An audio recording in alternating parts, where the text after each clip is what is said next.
ridgeline runs for 37 miles along the northwest boundary of Yellowstone National Park, a narrow spine of exposed granite and windswept lodgepole pine forests that separate the high plateaus of the park interior from the Madison River drainage below. In early September, the air at 8,000 feet carries the first hint of autumn cold. Daylight shrinks, the aspens begin to yellow in the drainage valleys, and elk move downslope in preparation for the rut. Snow can arrive without warning. This is not a place that forgives error.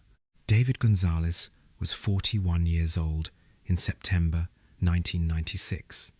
He worked as a seasonal ranger for the National Park Service, stationed at Yellowstone's west entrance. He was not a tourist. He understood the terrain, carried maps, and knew the protocol for backcountry travel. He had hiked alone before.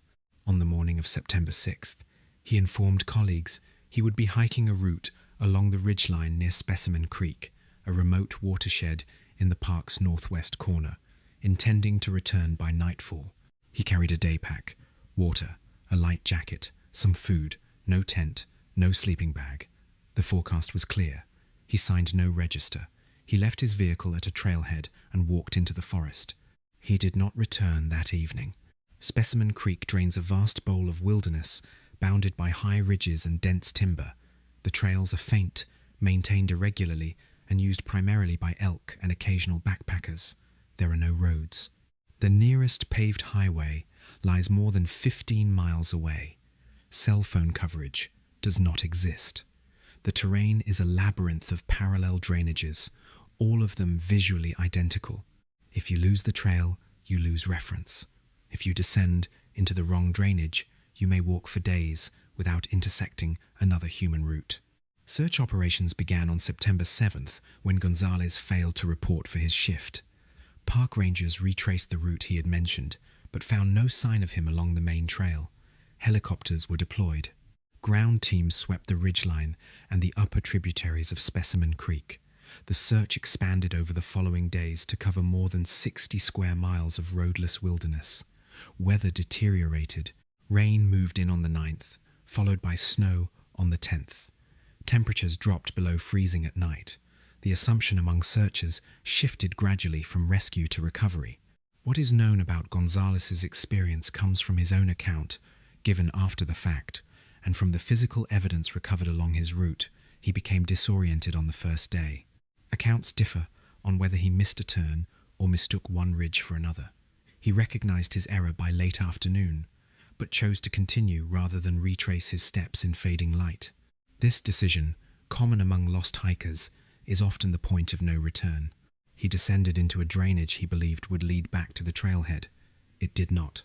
By nightfall on September 6th, he was several miles off course, deep in timber, with no shelter and no way to start a fire. His lighter had been left in his vehicle. He had no matches. The temperature dropped into the 30s.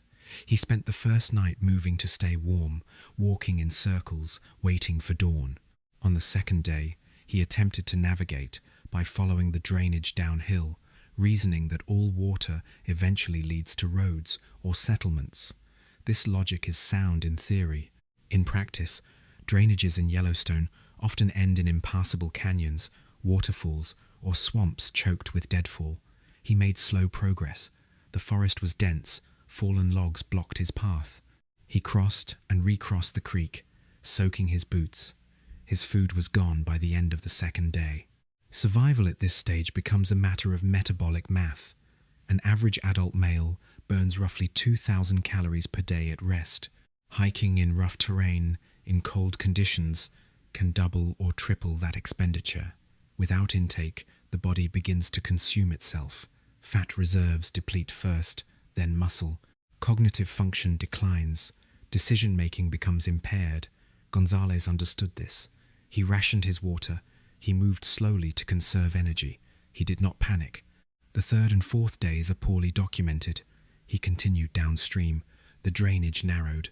He climbed out of the creek bed and attempted to traverse the slope above it. Moving through dense timber and blowdown, his pace slowed. He later described episodes of disorientation, moments where he could not recall the previous hour. Dehydration was a factor. He drank from the creek, but the effort of bending, the cold of the water, the nausea that follows prolonged hunger, all of these compounded.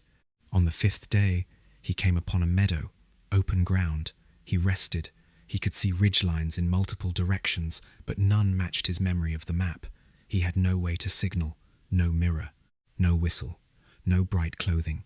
Search helicopters had been overhead intermittently since the 2nd day, but the forest canopy is nearly complete in this region. From the air, a single person is invisible. He began walking again that afternoon. His boots were disintegrating, wet leather had softened and torn, his socks were shredded, blisters had opened on both heels and the balls of his feet. Each step became deliberate. He wrapped his feet in strips of cloth torn from his shirt. This provided minimal cushioning. The 6th and 7th days blurred together. He followed the drainage because he had no other strategy. The creek joined a larger stream. He recognized this as progress.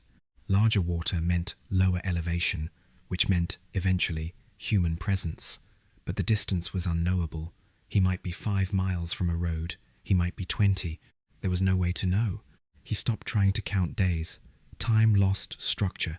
He walked when he had strength. He rested when he could not continue. Sleep came in brief intervals, interrupted by cold and by the involuntary shivering that prevents hypothermia but exhausts the body further. He later described a sensation of observing himself from outside, watching his own body move through the forest as though it belonged to someone else.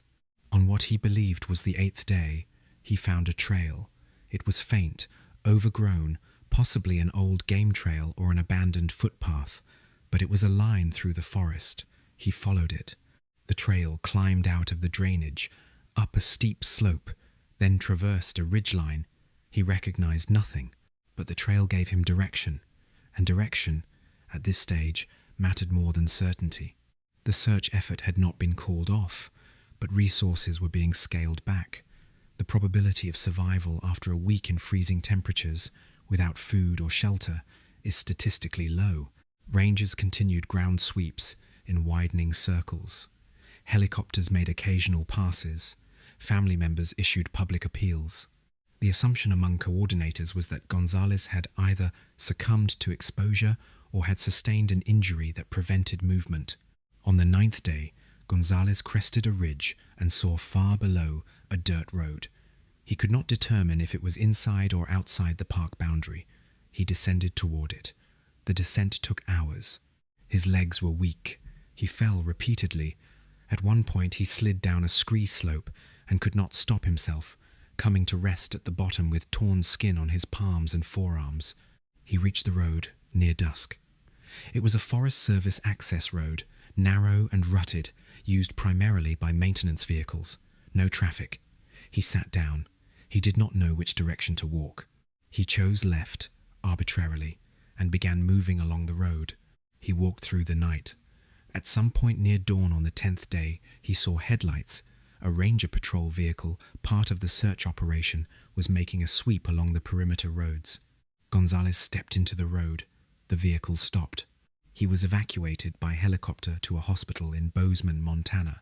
Medical examination revealed severe dehydration, malnutrition, hypothermia, and infected blisters. He had lost approximately 18 pounds. His core body temperature was 94 degrees Fahrenheit. He was conscious, lucid, and able to provide a coherent account. He was discharged after 3 days. The route he had walked, reconstructed later by search teams using his description and physical evidence, covered more than 40 miles through some of the most difficult terrain in the park. He had crossed 2 major ridgelines, descended into and climbed out of multiple drainages, and navigated without map or compass for 10 days.